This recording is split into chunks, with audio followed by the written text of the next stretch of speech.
Hi everyone, in front of me I've got OnePlus 15R and let me share with you how to clear credentials on this device.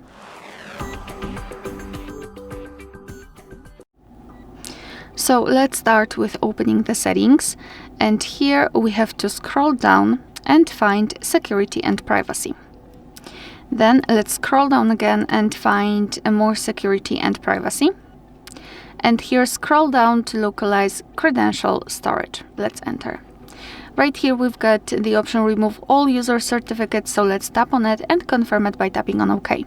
Not only we've got this information, but also this option is inactive, which means that we just successfully removed all saved certificates. Alright, so that will be all. Thank you so much for watching. Please hit the subscribe button and leave the thumbs up.